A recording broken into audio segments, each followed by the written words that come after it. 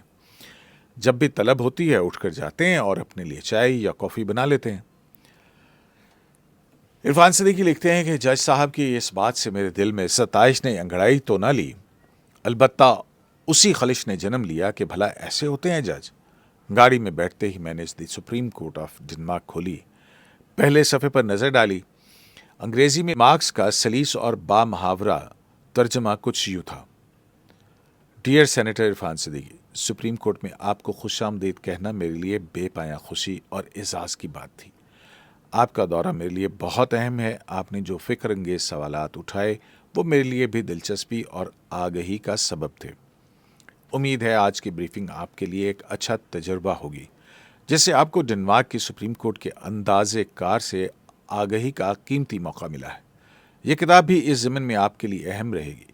آداب فائقہ کے ساتھ، محمد احسن. عرفان صدیقی اپنے کالم میں لکھتے ہیں کہ یہ کتاب میرے لیے واقعی معلومات کا بیش بہا خزانہ ثابت ہوئی. مجھے اندازہ ہوا کہ 1661 میں قائم ہونے والی کنگز کورٹ یعنی شاہی عدالت کن تجربوں سے گزرتی ہوئی آج کہاں کھڑی ہے. معلوم ہوا کہ 90% سے زیادہ مقدمات ابتدائی عدالتوں یعنی ڈسٹرکٹ کورٹس کی سطح پر ہی ختم ہو جاتے ہیں. 10% کے لگ بھگ اپیل کی شکل میں ہائی کورٹس تک جاتے ہیں اور فیصل ہو جاتے ہیں. نہایت ہی کم تعداد میں یہ فیصلے سپریم کورٹ میں چیلنج ہو پاتے ہیں. دلچسپ امر یہ ہے کہ ایسی کوئی اپیل براہ راست سپریم کورٹ تک نہیں جا سکتی. اس اپیل کو پہلے ایک 5 رکنی بورڈ تک جانا ہوتا ہے جسے اپیل پرمیشن بورڈ کہا جاتا ہے. یہ بورڈ باریک بینی سے جائزہ لیتا ہے کہ کیا کوئی اہم آئینی اور قانونی نقطہ یا مقدمے سے متعلق ضروری پہلو مزید تشریح طلب ہے. اگر ہے تو اسے اپیل کے لائق قرار دے دیا جاتا ہے، اور اگر نہیں تو معاملہ یہیں پر ختم ہو جاتا ہے. بورڈ کے فیصلے کے خلاف کوئی اپیل نہیں ہو سکتی. ڈینش آئین میں کوئی 184(3) کا ذکر نہیں. عدالت کسی بھی معاملے کا از خود یعنی سو موٹو نوٹس نہیں لے سکتی، اور کوئی فرد براہ راست سپریم کورٹ سے رجوع بھی نہیں کر سکتا. اپیل کی اجازت مل جانے کے بعد جب متاثرہ فریق سپریم کورٹ سے رجوع کرتا ہے تو فوجداری کیس کی صورت میں یہ اپیل زیادہ سے زیادہ یعنی کریمنل اور سول مقدمات کی صورت میں 350 یا 150 دنوں کے اندر اندر لگ جاتی ہے. سماعت کی تاریخ طے ہو جانے کے بعد فریقین کے وکلاء کو کہا جاتا ہے کہ وہ مقررہ تاریخ سے کم از کم 2 ہفتے قبل مقدمے کے حقائق اور آئینی و قانونی دلائل کا جامع خلاصہ 10 سے 15 صفحات پر مشتمل محضر نامے یعنی بریف کی شکل میں داخل کروا دیں. یہ محضر نامہ اپیل سننے والے بینچ کے تمام ججوں میں تقسیم کر دیا جاتا ہے، جو 14 دن اس کا گہری نگاہ سے مطالعہ کرتے ہیں اور کسی نتیجے پر پہنچ جاتے ہیں. تاریخ سماعت پر دونوں وکلا حاضر ہوتے ہیں اور اپنے زبانی دلائل پیش کرتے ہیں. ہر وکیل کو لگ بھگ 2.5 گھنٹے ملتے ہیں. مختصر وقفے کے بعد دونوں وکلا کو ایک دوسرے کے دلائل کی نفی کے لیے مختصر وقت دیا جاتا ہے. سپریم کورٹ کے احترام کو ملحوظ خاطر رکھتے ہوئے وکیل اپنی حاضری یقینی بنانے کو پیشہ ورانہ تقاضا سمجھتا ہے. سماعت ختم ہوتے ہی وکلا سمیت کمرے میں موجود تمام افراد باہر چلے جاتے ہیں. صرف معزز جج اور نوٹس لینے والا ایک لا کلرک کمرے میں رہ جاتے ہیں. تاریخ سماعت پر دونوں وکلا حاضر ہوتے اور اپنے زبانی دلائل پیش کرتے ہیں. ہر وکیل کو لگ بھگ 2.5 گھنٹے ملتے ہیں. مختصر وقفے کے بعد دونوں وکلا کو ایک دوسرے کے دلائل کی نفی کے لیے مختصر وقت دیا جاتا ہے. سپریم کورٹ کے احترام کو ملحوظ خاطر رکھتے ہوئے وکیل اپنی حاضری یقینی بنانے کو پیشہ ورانہ تقاضا سمجھتا ہے. سماعت ختم ہوتے ہی وکلا سمیت کمرے میں موجود تمام افراد باہر چلے جاتے ہیں. صرف معزز جج اور نوٹس لینے والا ایک لا کلرک کمرے میں رہ جاتے ہیں. کمرے کو صدیوں پرانی روایت کے مطابق باہر سے تالا لگا دیا جاتا ہے. مقید جج اپنی عبائیں پہنے اپنی اپنی مسندوں پر براجمان رہتے ہیں. کمرے پر اصحاب شکن سناٹا طاری ہو جاتا ہے. تب سب سے بائیں طرف والی کرسی پر بیٹھا سب سے جونیئر جج کھڑا ہوتا ہے. وکلا کے بریف اور دلائل کی روشنی میں اپنا موقف اور واضح رائے پیش کرتا ہے. اس کے بعد دوسرا سب سے جونیئر، پھر تیسرا اور پھر چوتھا. آخر میں سب سے سینئر جج اور بینچ کا سربراہ اپنا موقف دیتا ہے. اس مشق کے ساتھ ہی مقفل دروازہ کھل جاتا ہے اور جج صاحبان اپنی ابائیں اتار کر ملحقہ کمرے میں بیٹھ جاتے ہیں اور فیصلہ مرتب کر لیتے ہیں۔ اپیل کا فیصلہ زیادہ سے زیادہ 7 دنوں کے اندر اندر سنا دیا جاتا ہے۔ نظر ثانی کی کوئی درخواست دائر نہیں ہو سکتی۔ سپریم کورٹ مقننہ کے معاملات میں دخل اندازی کو پسند نہیں کرتی۔ 3 صدیوں میں اس نے صرف ایک قانون کو آئینی حقوق سے متصادم سمجھ کر کالعدم قرار دیا، جس کا تعلق ایک NGO کے تعلیمی اداروں کو سرکاری مالی امداد سے محروم کر دینا تھا۔ کوپن ہیگن میں سہ روزہ قیام کے دوران متعدد پاکستانیوں سمیت زندگی کے مختلف شعبوں سے متعلق مقامی شخصیات سے ملاقاتوں کے دوران اور بھی کئی اور افسوسناک حقائق سامنے آئے۔ مثلاً یہ کہ سپریم کورٹ کے کسی جج کو گاڑی نہیں ملتی۔ چیف جسٹس سمیت 5 دوسرے جج صاحبان سائیکلوں پر عدالت آتے ہیں۔ بعض کو گھر کا کوئی فرد گھریلو گاڑی میں چھوڑنے اور لینے آ جاتا ہے۔ میں نے اپنے جسٹس محمد احسن کے بارے پوچھا تو پتہ چلا کہ وہ اکثر بس یا انڈر گراؤنڈ ٹرین کے ذریعے آتے ہیں۔ کسی جج کے پاس کوئی نوکر چاکر نہیں۔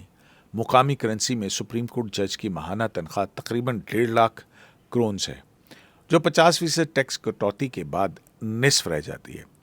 حیرت ہے کہ خود چائے بناتے، خود اپنا بیگ اٹھاتے اور خود اپنی میز کی جھاڑ پونچھ کرنے والے سائیکل سوار ججوں والی سپریم کورٹ کے باوجود ورلڈ جسٹس کی تازہ ترین رپورٹ کے مطابق قانون کی حکمرانی کے حوالے سے ڈنمارک دنیا میں پہلے نمبر پر ہے، جبکہ تمام تر کرو فر، شان و شکوہ اور جاہ و جلال رکھنے والے خطوط نویس جج صاحبان کی کرشمہ کاری یہ ہے کہ دنیا کے 142 ممالک میں سے پاکستان 129ویں نمبر پر ہے۔